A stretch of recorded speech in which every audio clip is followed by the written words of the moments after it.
शेवटी जे 5 सिंह आम्ही सोडले तिरुपतीला फार वाईट वाटलं, सांगलीकरांना पण वाईट वाटलं. एवढ्या जिव्हाळ्याचे माझे सिंह वगैरे माझ्या मुलासारखे होते ते. मी इथं निःशुल्क काम करायला अजूनही तयार आहे. त्या काळामध्ये जवळजवळ 47 ते 48 सिंह होते. सांगलीत एकेकाळी तब्बल 47 सिंह होते. प्रताप सिंह उद्यानातील प्राणी संग्रहालयातील या सिंहांच्या डरकाळीने सांगलीचा आसमंत घुमत असे. सिंह पाहण्यासाठी नागरिकांची मोठी गर्दी होत असे. 1970च्या सुमारास सांगली नगरपालिकेने रघुनाथ आणि जानकी ही सिंहाची जोडी आणली. 1976 मध्ये जानकीने 4 पिलांना जन्म दिला. त्यानंतर सिंहांचा वंश वाढत गेला आणि प्राणी संग्रहालयातील सिंहांची संख्या तब्बल 47 वर पोहोचली. सांगली जिल्ह्यातील अनेक सर्कशींमध्ये ही सिंहांचे पालन केले जात होते. माळी, देवल, भोसले आणि कार्लेकर सर्कशीमध्ये सिंहांकडून कसरती करून घेतल्या जात. त्यामुळे सांगली आणि सिंहांचे नाते अनेक वर्ष कायम राहिले. मात्र काय बदलला आणि प्राणी संग्रहालयाच्या नियमानुसार सांगलीतील सिंहांचे इतर प्राणी संग्रहालयांमध्ये स्थलांतर करण्यात आले. आज सांगलीत सिंह नाहीत, मात्र 47 सिंहांचा तो सुवर्णकाळ सांगलीकरांच्या आठवणीत आजही जिवंत आहे. जागतिक सिंह दिनानिमित्त सांगलीच्या ऐतिहासिक सिंह कथेचा मागोवा घेतला आहे. सिंहांचे केअरटेकर गोगाभाई शेख यांच्याकडून जाणून घेऊया त्या काळाच्या सिंहाच्या आठवणी. नमस्कार, मी सर्पमित्र गोगा, प्राणीमित्र गोगा. मी बरेच दिवस प्रतापसिंह उद्यानामध्ये प्राणी संग्रहालयाकडे काम केलेलं आहे. ज्यावेळेला प्राणी संग्रहालयाकडे सिंह, तरस, बिबळ्या, परत हे लांडगे, कोल्हे, मगरी वगैरे असे बरेच प्राणी आमच्याकडं होते. जवळजवळ 1970 पासून ते 2005 पर्यंत हे सगळे प्राणी होते आमच्याकडं. 89 साली प्राणी संग्रहालयाकडे ज्यावेळेला कामाला आलो त्यावेळी मी मोहम्मद पकाली, माझे गुरु भीमराव कांबळे आणि अब्बास पकाली हे चौघजण आम्ही काम करतो. चौघजण काम करतो आणि आमच्या हाताखाली जवळ 3-4 होते. टोटल 7 ते 8 जण काम करत होतो. त्या काळामध्ये जवळजवळ 47 ते 48 सिंह होते. लहान 1 दिवसाच्या पिल्ल्यापासून ते 26 वर्षाच्या नरापर्यंत असे सिंह होते. 2 तरस होते. परत एक बिबट्या होता. 5 ते 6 हरणं होती. लवबर्ड्स होते. कबुतरं होती. मगरी 19 होत्या माझ्याकडं. 50 भर कासव होते. 20 ते 25 जातीचे साप होते आमच्याकडं. त्या सापांची वगैरे देखभाल करताना मला प्राण्यांचा छंद असल्यामुळं मी ह्या ठिकाणी कामाला आलो आणि काम चांगलं वाटलं होतं मला. आणि त्यावेळेला मी बऱ्यापैकी काम करत होतो आणि काम हे प्राण्यासाठी करत होतो. मला इच्छा माझी होती की प्राणी संग्रहालयाकडे कामाला जायची. खरं देवानं मला ह्या इथं प्राणी संग्रहालयाकडे जॉब दिला आणि काम दिलं. एक काळ असा होता की ज्या वेळेला रघु आणि जानकी इथं आणले गेले, 1970-71 साली काहीतरी आणलं गेले. त्यावेळेला मी ड्युटीवर नव्हतो. 89-90ला मी ज्यावेळेला इथं आलो त्यावेळेला ह्या इथं सिंह भरपूर होते. म्हणजे 20 ते 25 होते.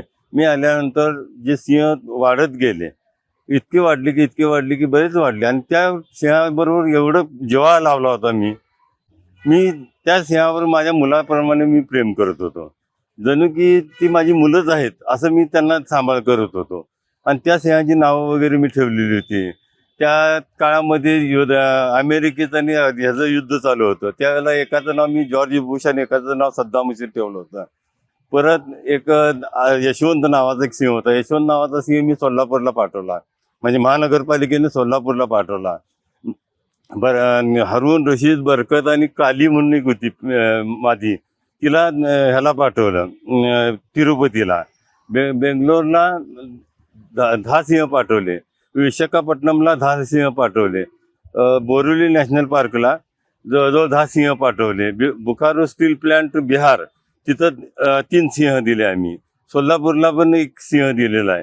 असे बरेच ठिकाणी सर्कसवाल्यांना, प्रभात सर्कस, रेमन circus, royal circus, Rambo circus, ह्या सर्कसवाल्यांना, देवल सर्कसवाले पाटील भीमराव पाटलांना वगैरे मी ज्यावेळेला ड्युटीवर होतो त्यावेळेला त्यांना सुद्धा सिंहाची बछडी आम्ही देत होतो फॉरेस्ट डिपार्टमेंटच्या परवानगीनुसार.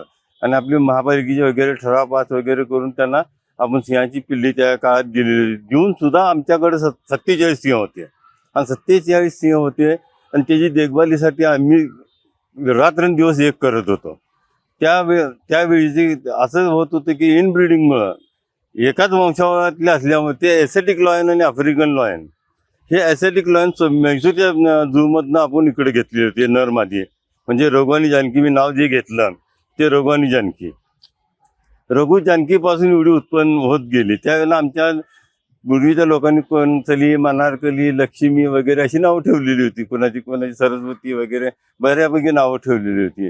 मग मी आल्यानंतर मी पण सगळ्या ह्याच्याप्रमाणे नावं ठेवत गेलो.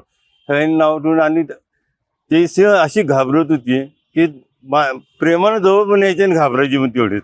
तिथं बऱ्याच वेळेला इन्सिडेंट घडले होते की माझ्याबरोबर बाहेर पण आलेले आहेत ते. आणि चला आत म्हटलं की ते आत पण गेलेले त्यावेळेला.